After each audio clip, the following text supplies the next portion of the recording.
आमर संस्कृति आमर संस्कार सर्वदा रहु आम सहित। भारतर महान ग्रंथ आउ काव्यगुड़िकर संपूर्ण संकलन सब्सक्राइब करंतु तिलक।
वेद और पुराण एक कथा कहती जे सुबुद्धि आउ कुबुद्धि प्राणीर हृदय रही था।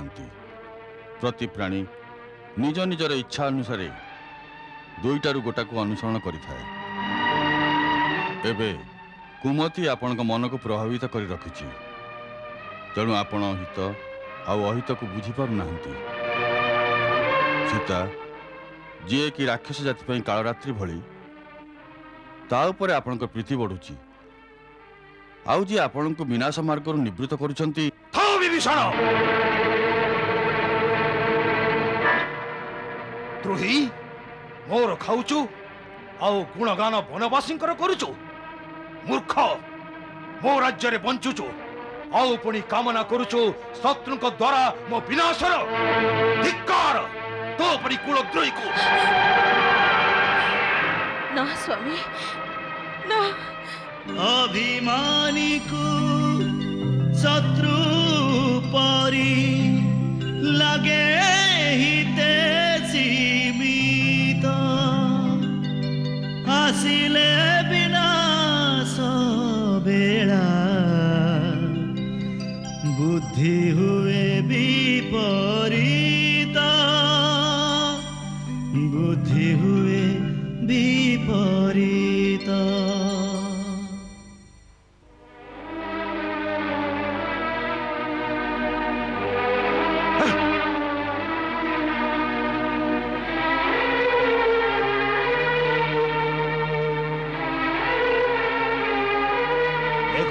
ठीक कहला, एटा तिले मात्र दयार पात्र नुहे नुहे।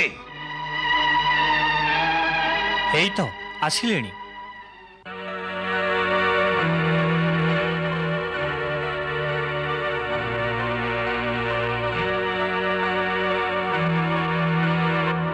कौन कहले राजमाता? मांकर भी यही मत जे श्रीराम को चरण आश्रय ने तेबे जिबा। हाँ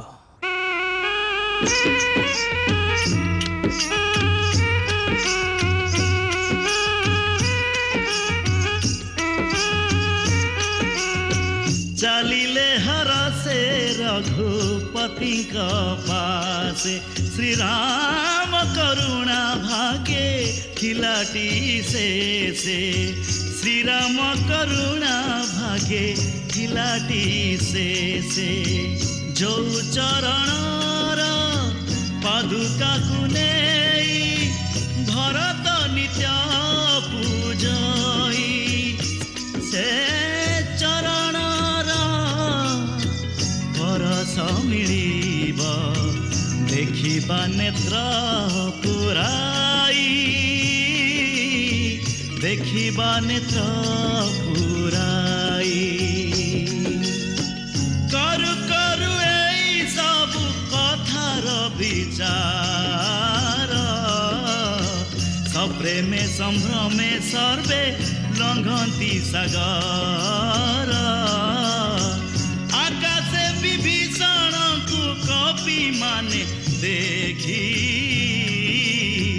ଶତ୍ରୁ ବୋଲି ଭାବି ତାଙ୍କୁ ଦେଖନ୍ତି ନିରେଖି ଶତ୍ରୁ ବୋଲି ଭାବି ତାଙ୍କୁ ଦେଖନ୍ତି ନିରେଖି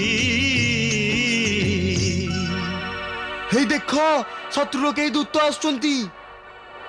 ଯାଅ ଯାଇ ମହାରାଜ ସୁଗ୍ରୀବଙ୍କୁ ଖବର ଦିଅ।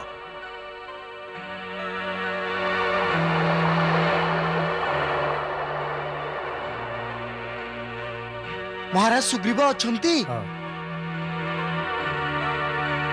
ଶ୍ରୀରାମ ପ୍ରଭୁଙ୍କର ଆଜ୍ଞା ଯେ ଛାଉଣୀର ଚାରିପଟରେ ସବୁବେଳେ ପ୍ରହରା ରହିବା ଆବଶ୍ୟକ। ମହାରାଜଙ୍କର ଜୟ ହେଉ। କୁହ। ମହାରାଜ କିଛି ଲୋକ ଆକାଶ ମାର୍ଗରେ ଲଙ୍କା ଆଡୁ ଆମ ଆଡକୁ ଆସୁଛନ୍ତି। ଲଙ୍କା ଆଡୁ? ହଁ ମହାରାଜ। ତେବେ ପ୍ରଭୁ ଶ୍ରୀରାମଙ୍କ କହିବା ଉଚିତ ଅଟେ। ଆମେ ସବୁବେଳେ ସତର୍କ ରହିବା ଦରକାର। ଆସ ଯିବା।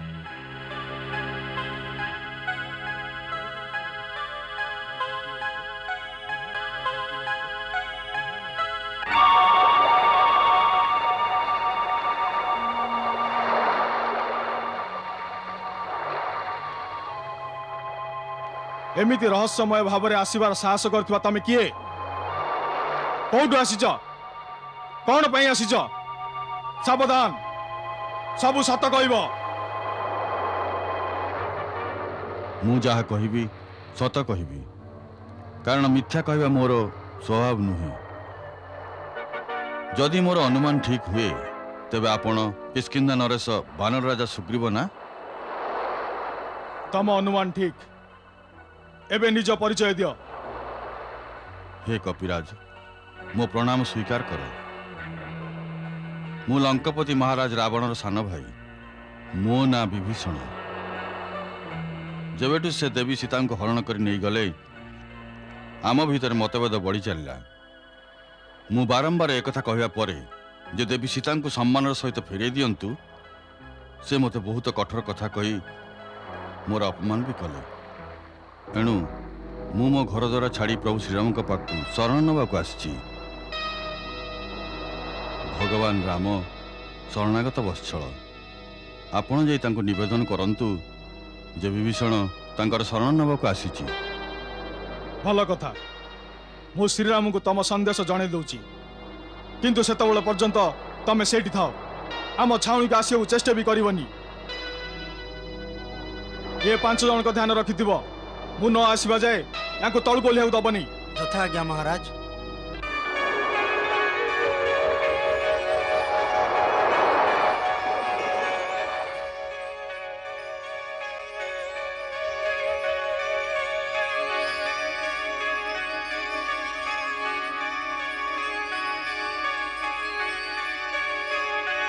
ପ୍ରଣାମ ପ୍ରଭୁ। ଆସ ମିତ୍ର, ବସ। ହେ ରଘୁନାଥ, ନିଜକୁ ଲଙ୍କାର ରାଜା ରାବଣର ସାନ ଭାଇ କହୁଥିବା ଗୋଟାଏ ଅସୁର ଆସିଛି। ଆପଣଙ୍କ ଶରଣାପନ୍ନ ହେବାକୁ ଚାହୁଁଛି। ନିଜର ପରିଚୟ ଦେଇ ସେ ଆପଣଙ୍କ ନିକଟକୁ ଆସିବାକୁ ଚାହୁଁଛି,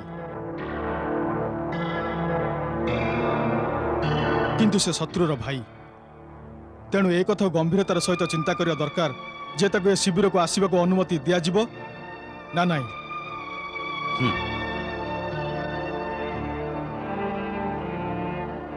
ଏ ବିଷୟରେ ଆପଣମାନଙ୍କର ମତ କ'ଣ?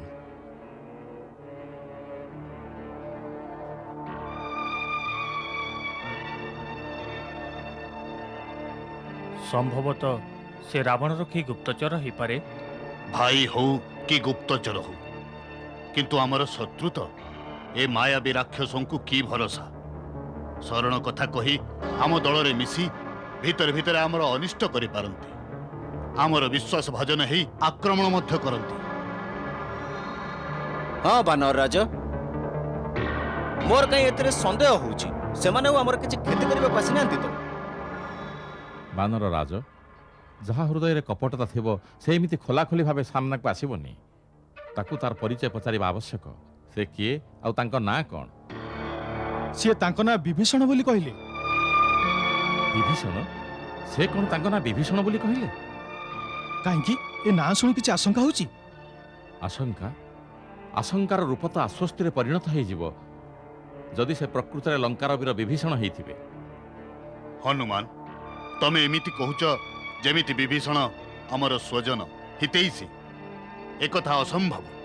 ଯେତେ ହେଲେ ସେ ରାବଣର ଭାଇ, ଗୋଟାଏ ରାକ୍ଷସ। ଇଚ୍ଛା ଅନୁସାରେ ରୂପ ଧାରଣ ମଧ୍ୟ କରିପାରେ। ରାକ୍ଷସଙ୍କ ଭିତରେ ଅନ୍ତର୍ଧାନ ହେବାର ଶକ୍ତି ମଧ୍ୟ ଅଛି। ସେ ସୁଯୋଗ ନେଇ ଆମର କ୍ଷତି ମଧ୍ୟ କରିପାରେ। ରାକ୍ଷସ ଜାତିର ସେ, ତେଣୁ ସେ ଦୁଷ୍ଟ ବା ଦୁର୍ଜନ ହେଇଥିବ ଏକଥା ଭାବିବା ଅନ୍ୟାୟ ଅଟେ। କୌଣସି ପ୍ରାଣୀ ଜାତିରୁ ଭଲ କି ମନ୍ଦ ହେଇନଥାଏ, ତା କର୍ମ ତାକୁ ଭଲ ବା ମନ୍ଦ କରିଥାଏ। ରାକ୍ଷସମାନଙ୍କ ମଧ୍ୟରେ ରାଜା ବଳିଙ୍କ ଭଳି ଧର୍ମାତ୍ମା ଆଉ ଦାନୀ, ପୁଣି ପ୍ରହ୍ଲାଦଙ୍କ ଭଳି ହରିଭକ୍ତ ବି ଅଛନ୍ତି ଶ୍ରୀ ଜାମ୍ବବାନ। ଠିକ୍ ସେମିତି ବିଭୀଷଣ ବି ଆପଣଙ୍କର ପରମ ଭକ୍ତ ପ୍ରଭୁ।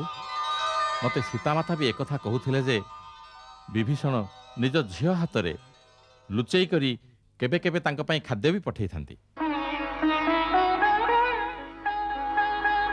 ହେଇପାରେ ତାଙ୍କ ପୁତ୍ରୀ ସେତେବେଳେ ସହାନୁଭୂତି ବଶତଃ ଏସବୁ କରିଥାଇପାରେ।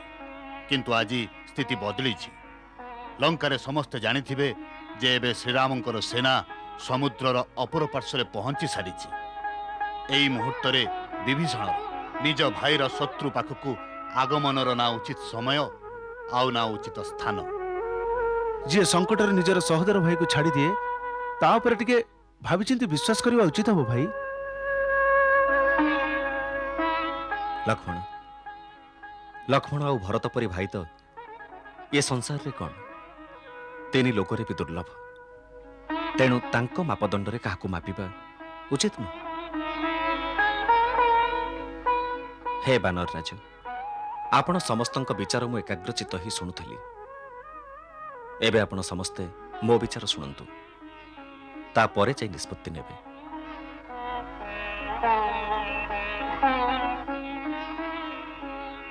ସମ୍ଭବତଃ ବିଭୀଷଣଠାରେ କିଛି ତ୍ରୁଟି ଥିବ, ତା ମନରେ କିଛି ଦୁର୍ଭାବନା ଥିବ।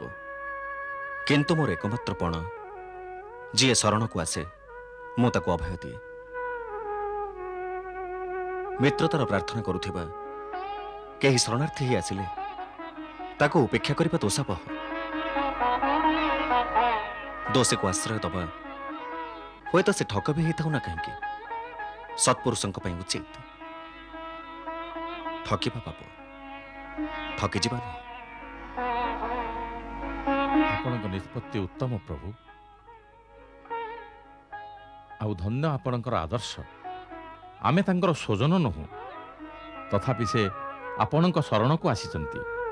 ମୋତେ ଏଥିରେ କିଛି ଛଳନା ଥିଲା ପରି ଲାଗୁନି। ମୁଁ ଆପଣମାନଙ୍କ ବିଚାରରୁ ଏକ ଉଦାହରଣ ପ୍ରସ୍ତୁତ କରୁଛି, ଆପଣ ତାକୁ ମନ ଦେଇ ଶୁଣନ୍ତୁ। ପୂର୍ବ କାଳରେ ମହର୍ଷି କଣ୍ଡୁବଙ୍କ ପୁତ୍ର ମହାନ ସତ୍ୟବାଦୀ ମହର୍ଷି କଣ୍ଡୁ ଏକ ଧର୍ମ ସମ୍ବନ୍ଧୀୟ ନିର୍ଣ୍ଣୟ ଦେଇଥିଲେ। ଆର୍ତ୍ତୋ ବା ଯଦିବା ଦୁଷ୍ଟ ପରେଶଂ ଶରଣଂ ଗତଃ ହରେ ପ୍ରାଣାନାଂ ପରିତ୍ୟଜ୍ୟ ରକ୍ଷିତବ୍ୟଃ କୃତାତ୍ମନ୍। ଯଦି ଶତ୍ରୁ ବି ଶରଣାପନ୍ନ ହୁଏ ଆଉ ଦୟା ପ୍ରାର୍ଥନା କରେ, ତେବେ ତାକୁ ନିରାଶ କରିବା ଉଚିତ ନୁହେଁ। ଶତ୍ରୁ ଦୁଃଖୀ ହଉ ବା ଦୁରାତ୍ମା, ଯଦି ସେ ବିପକ୍ଷର ଶରଣାଗତ ହୁଏ, ତେବେ ନିର୍ମଳ ମନର ଶ୍ରେଷ୍ଠ ପୁରୁଷଙ୍କୁ ନିଜ ପ୍ରାଣର ମୋହ ତ୍ୟାଗ କରି ତାର ରକ୍ଷା କରିବା ଉଚିତ। ଯଦି ସେ ଏପରି ନ କରେ, ତେବେ ପାପରେ ଭାଗି ହେଇଥାଏ। ମୁଁ ଆଜି ମହର୍ଷି କଣ୍ଡୁଙ୍କ ସେହି ଯଥାର୍ଥ ଆଉ ଉତ୍ତମ ବଚନର ପାଳନ କରିବି। ହେ କବିଶ୍ରେଷ୍ଠ, ଇଏ ତ ବିଭୀଷଣ। ଯଦି ସ୍ୱୟଂ ରାବଣ ବି ଶରଣାଗତ ରୂପରେ ଆସେ, ତେବେ ବି ମୁଁ ତା ପ୍ରାଣ ରକ୍ଷା କରିବି, ତାକୁ ଶରଣ ଦେବି।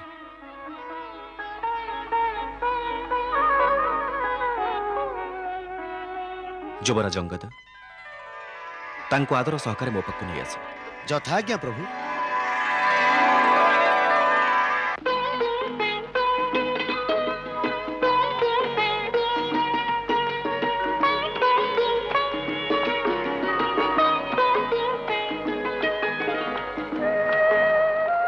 ହେ ରାକ୍ଷସ କୁଳମଣି ବିଭୀଷଣ, ମୁଁ ବାଳିପୁତ୍ର ଅଙ୍ଗଦ ଆପଣଙ୍କୁ ପ୍ରଣାମ କରୁଛି।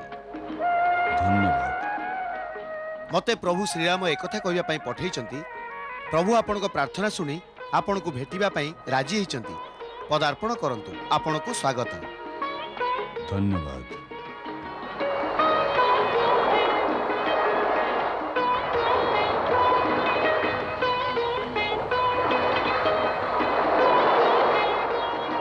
ଆସନ୍ତୁ। ଚାଲନ୍ତୁ।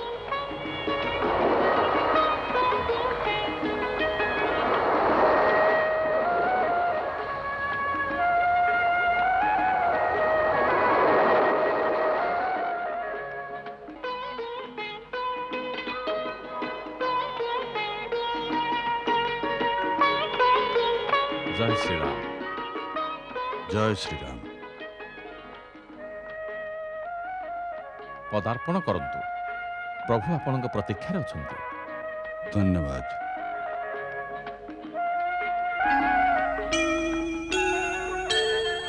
ଦୂରରୁ ଦେଖି ବୈରୀ ଭାଇ ଜାଣନ୍ତି ରାମଏ ଶତ୍ରୁ ନୁହଁଇ। ଆଜି ଯାଏ ଯାହା ପାଇଁ ଝୁରୁଥିଲା କି ଦେଖୁ ଦେଖୁ ବାକି ଯାଇଛି ଅଟକି। ଆଜି ଯାଇଛି ଅଟକି।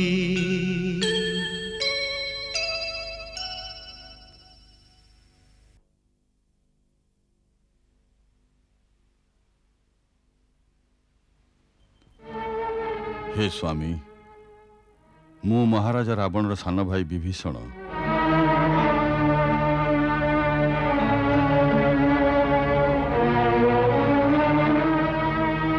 ହେ ଦେବତାଙ୍କ ରକ୍ଷକ, ମୋ ଠାରେ ସମସ୍ତ ଅବଗୁଣ ରହିଛି।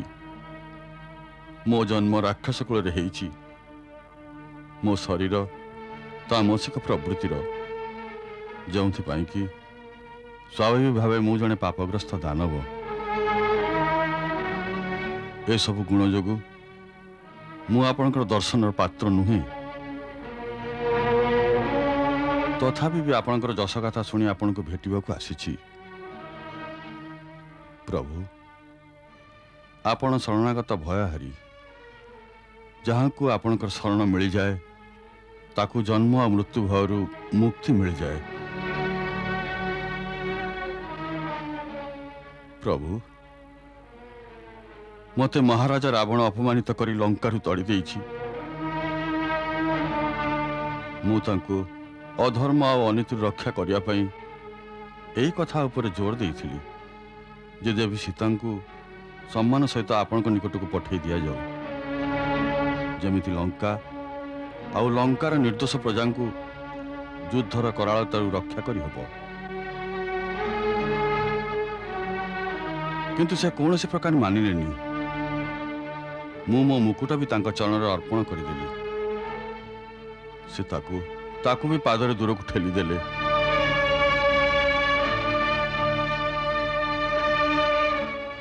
ଏବେ ମୁଁ ଅପମାନିତ ଆଉ ତିରସ୍କୃତ ହେଇ ନିଜର ପରିବାର, ଧନ ସମ୍ପତ୍ତି ସବୁ ଛାଡ଼ି ଆପଣଙ୍କ ଶରଣ ନେବାକୁ ଆସିଛି।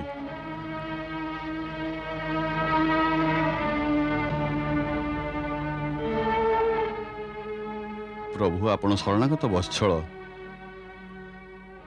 ମୋର ଅବଗୁଣ ତ୍ରୁଟି ଧରନ୍ତୁନି ପ୍ରଭୁ। ମୋତେ ରକ୍ଷା କରନ୍ତୁ ପ୍ରଭୁ, ମୋତେ ରକ୍ଷା କରନ୍ତୁ।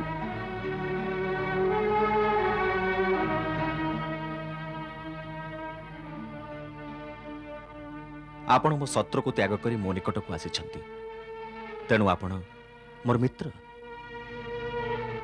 ମିତ୍ରର ସ୍ଥାନ ଗ୍ରହଣ କରନ୍ତୁ।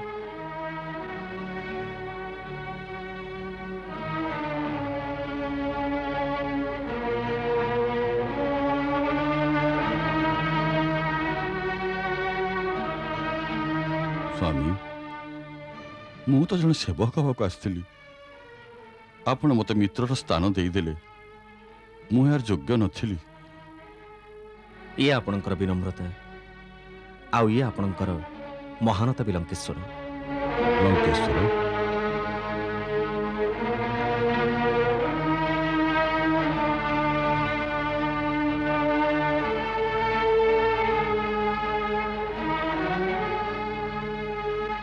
ପ୍ରଭୁ ଲଙ୍କେଶ୍ୱର ତ ଏବେ ମହାରାଜା ରାବଣ।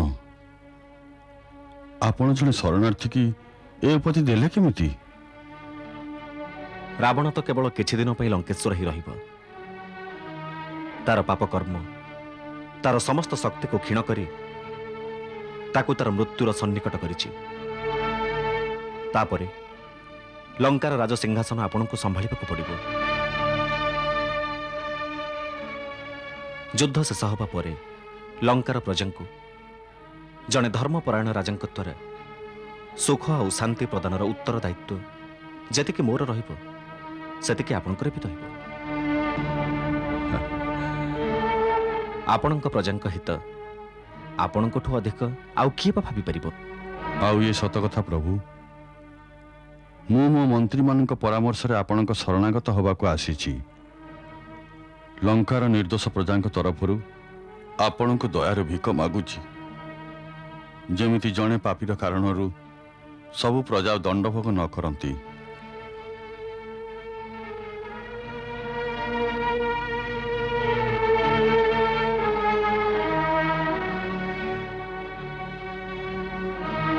ମିତ୍ର, ମୁଁ ତମର ପ୍ରଜାବତ୍ସଳତାର ପ୍ରଶଂସା କରୁଛି। ମୁଁ ତମକୁ କଥା ଦଉଛି ଯେ ମୋ ସେନାର କୌଣସି ସୈନିକ ଲଙ୍କାର କୌଣସି ନିର୍ଦ୍ଦୋଷ ନାଗରିକର କୌଣସି କ୍ଷତି କରିବନି। ବରଂ ମୋ ସେନା ତମ ପ୍ରଜାଙ୍କୁ ରକ୍ଷା କରିବେ। ମୁଁ ତ କେବଳ ତାଙ୍କରି ସଂହାର କରିବି ଯିଏକି ଯୁଦ୍ଧର ଇଚ୍ଛାରେ ମୋ ସମ୍ମୁଖକୁ ଆସିବେ।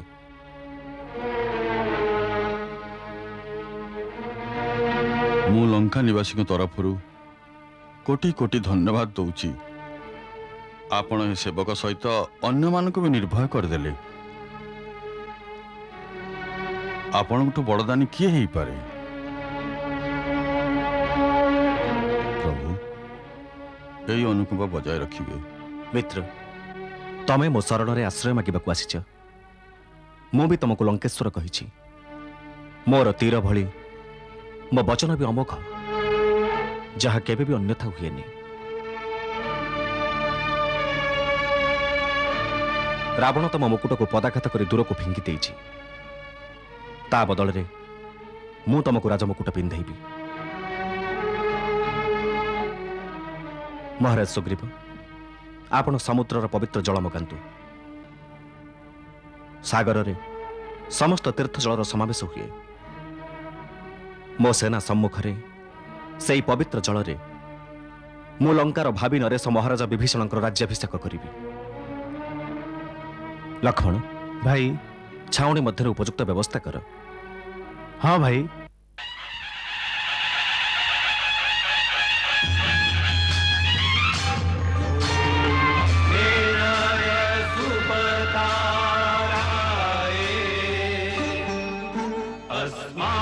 विश्वानि देव वयुनानि विद्वान् युद्धस्मज्जुहुराणमेनो भूयिष्ठान्ते नमः उक्तिं विधेम। ॐ स्वस्ति न इन्द्रो वृधश्रवाः स्वस्ति न पूषा विश्ववेदाः स्वस्ति नस्तारक्षो अरिष्टनेमि स्वस्ति नो बृहस्पतिर्दधातु। ॐ द्यौः शान्तिरन्तरिक्षगुं शान्तिः पृथिवी शान्तिरापः शान्तिरोषधयः शान्तिः वनस्पतयः शान्तिर्विश्वे देवाः शान्तिर्ब्रह्म शान्ति सर्वगं शान्ति शान्ति।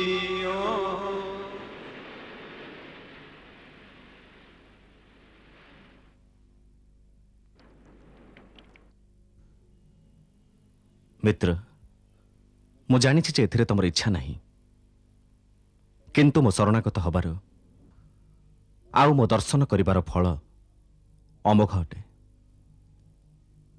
ତେଣୁ ମୁଁ ପୟଧୂର ପବିତ୍ର ଜଳରେ, ଯେଉଁଥିରେ କି ସମସ୍ତ ନଦୀର ଆଉ ସମସ୍ତ ତୀର୍ଥର ଜଳର ସମାବେଶ ହେଇଛି ତମର ଅଭିଷେକ କରୁଛି। ଯାହାର ଆଶିଷ ପାଇବା ପାଇକି ଶିବ ବ୍ରହ୍ମା ବି ପାଗଳ,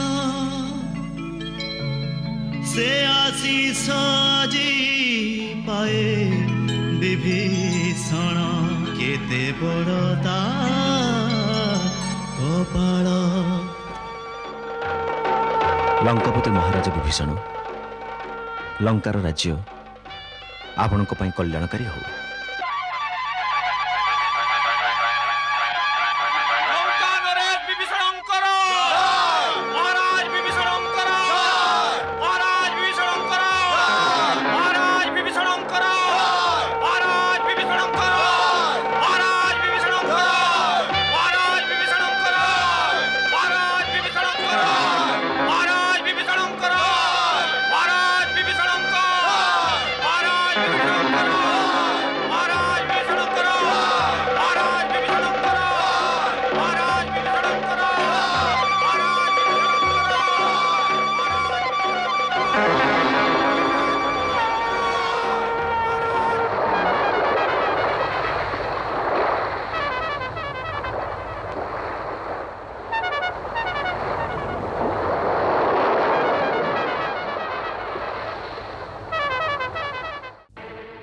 କଣ କହିଲ?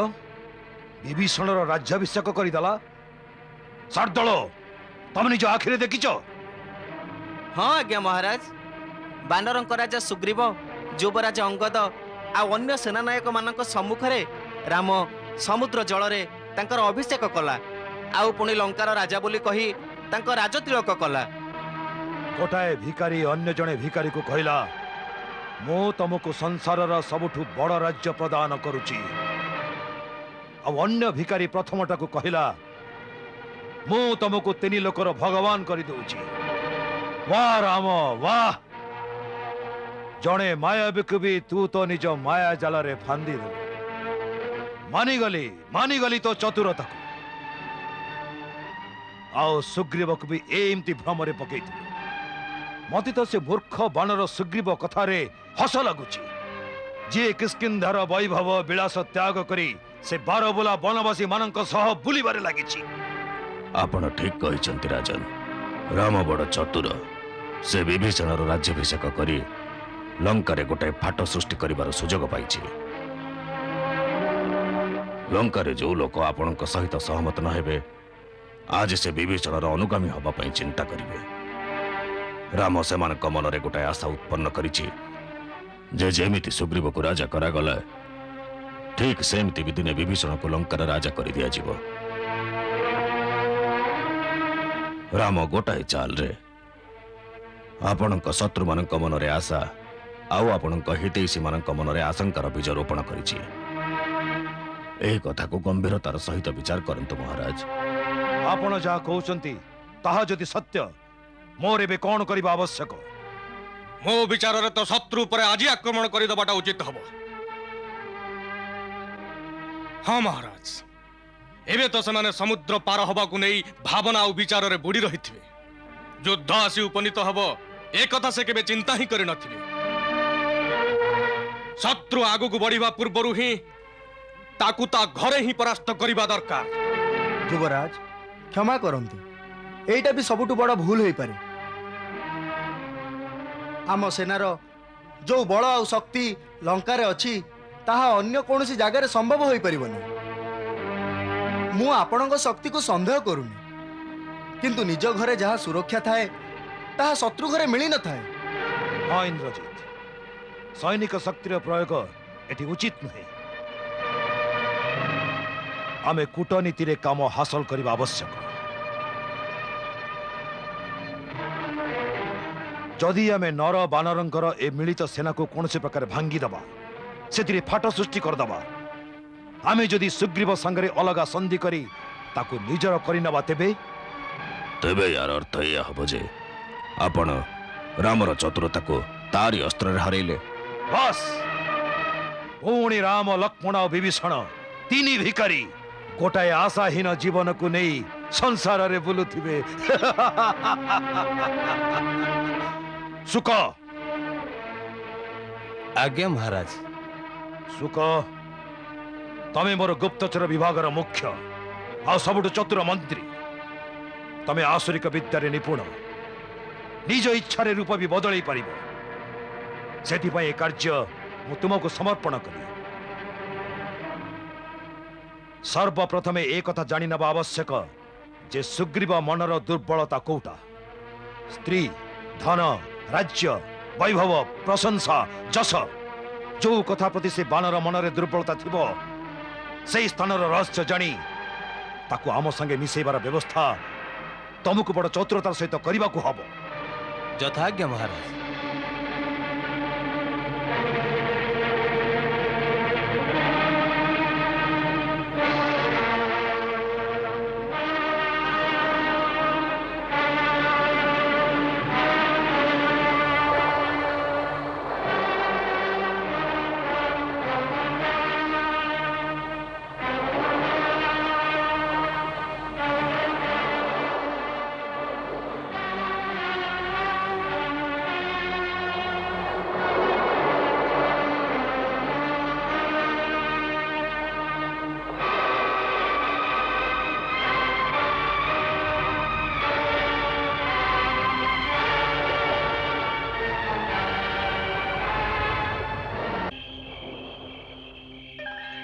ଆରେ ମୁଁ ଶୁଣିଛି ଇଏ ଅସୁର ଜାତିର ଲୋକ କୁଆଡେ ଆକାଶରେ ଯିବା ଆସିବା କରନ୍ତି ନା କଣ? ହଁ ଭାଇ।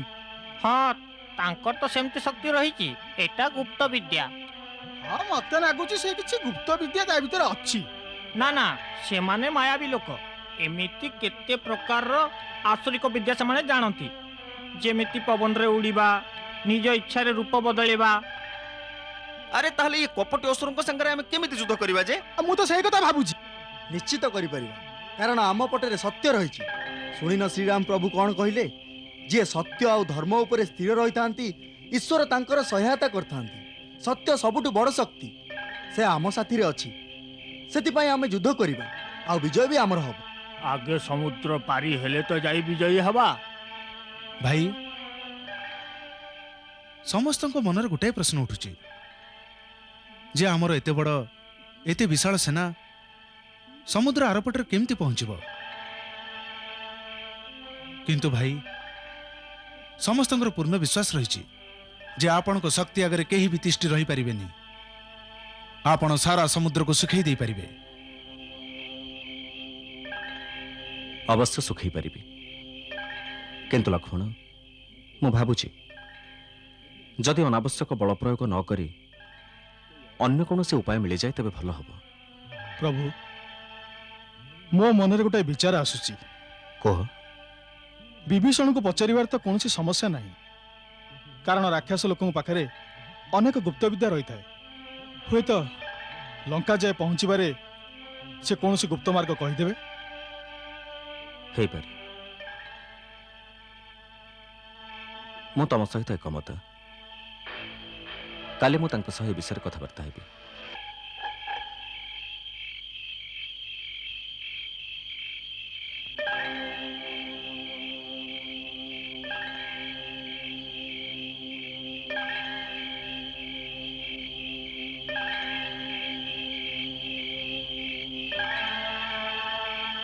ସୁକ, ମିତ୍ର, ଏବେ ଯାଇ ବିଶ୍ରାମ କର। ରାତି ଅନେକ ହେଲାଣି।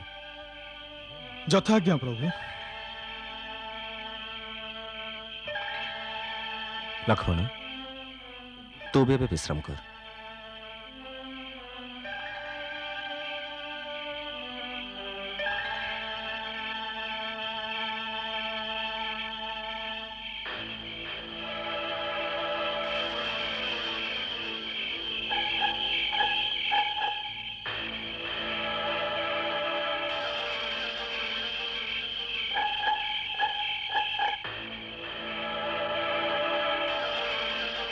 କିଷ୍କିନ୍ଧା ନରେଶ ମହାରାଜ ସୁଗ୍ରୀବଙ୍କର ଜୟ ହେଉ।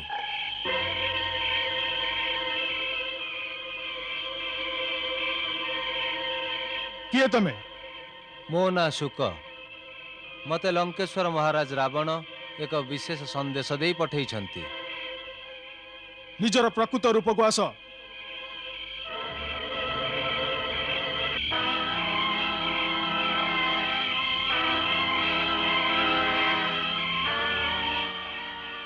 ସେବକର ପ୍ରଣାମ ସ୍ୱୀକାର କରନ୍ତୁ ମହାରାଜ। ଦୂତ ଶୁକ ଆସନ ଗ୍ରହଣ କର। ଧନ୍ୟବାଦ।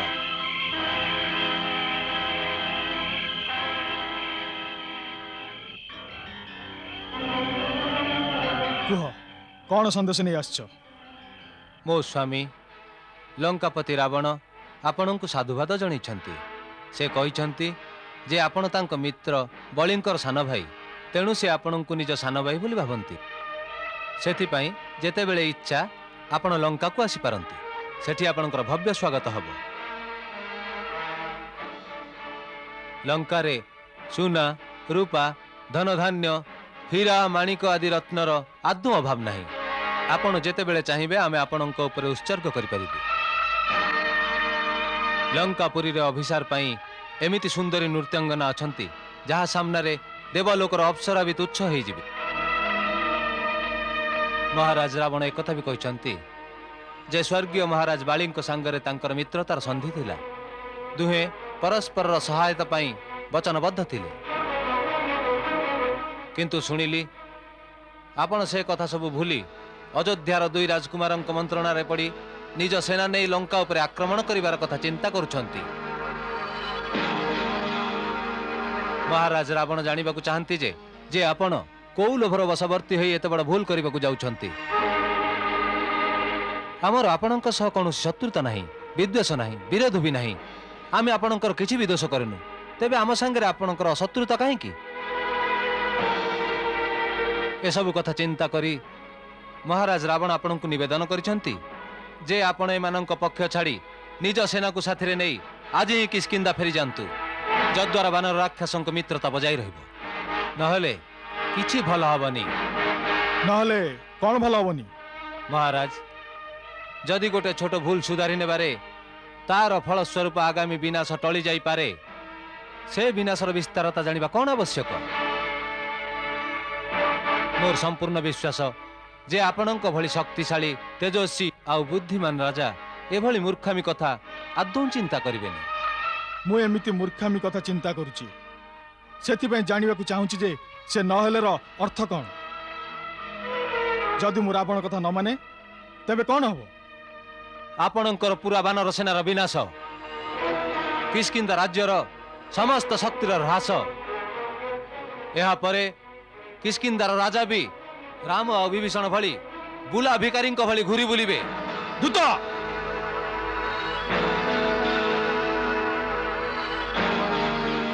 କ୍ଷମା କରନ୍ତୁ ମହାରାଜ, ଆପଣ ତ ବିସ୍ତାରତା ଜାଣିବାକୁ ଚାହିଁଲେ।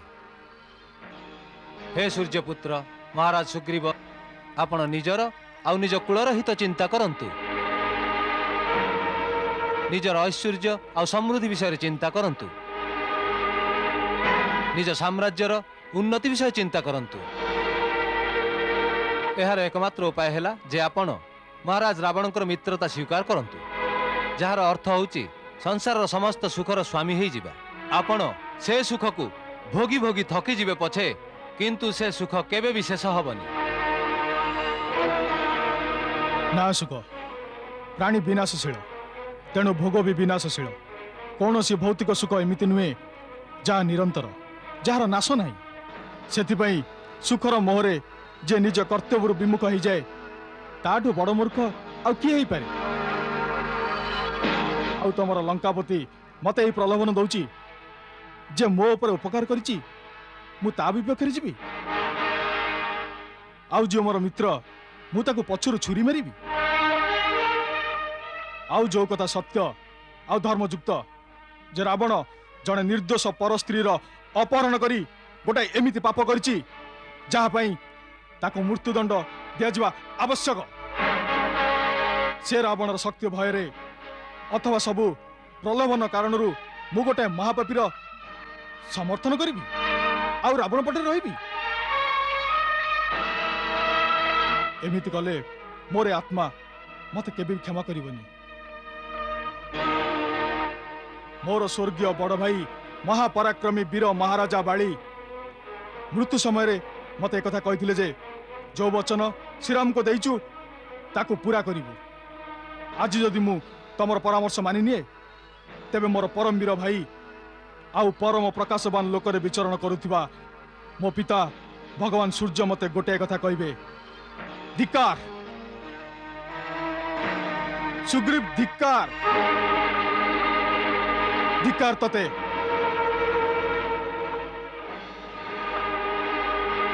ତମ ରାଜାଙ୍କୁ ମୋ ହିତର ଚିନ୍ତା ହଉନାହିଁ। ତାଙ୍କୁ ନିଜର ସମୂଳ ନାଶର ଭୟ କାବୁ କରୁଛି। ସେ ଜାଣିଛି ଶ୍ରୀରାମ ପ୍ରଭୁଙ୍କ ସହିତ ସୁଗ୍ରୀବଙ୍କର ସୈନ୍ୟବଳ ନୁହେଁ, ସର୍ବନାଶର ଭୀଷଣ ପ୍ରଳୟ ଲଙ୍କାକୁ ଭସ୍ମ କରିବାକୁ ପ୍ରସ୍ତୁତ ହେଲାଣି। ସେ ଏସବୁ ଜାଣିପାରିଛି, ଏଥିପାଇଁ ସୁରକ୍ଷିତ ରଖିବାକୁ କୁଟିଳ କୂଟନୀତିର ଚାଲ ଚଳଉଛି। ଆପଣ ମୋ ମହାରାଜାଙ୍କୁ ଭୁଲ ବୁଝୁଛନ୍ତି କପିରାଜ, ଟିକେ ବିଚାର କରି ଦେଖନ୍ତୁ। ଚୁପ୍ କର ଦୂତ।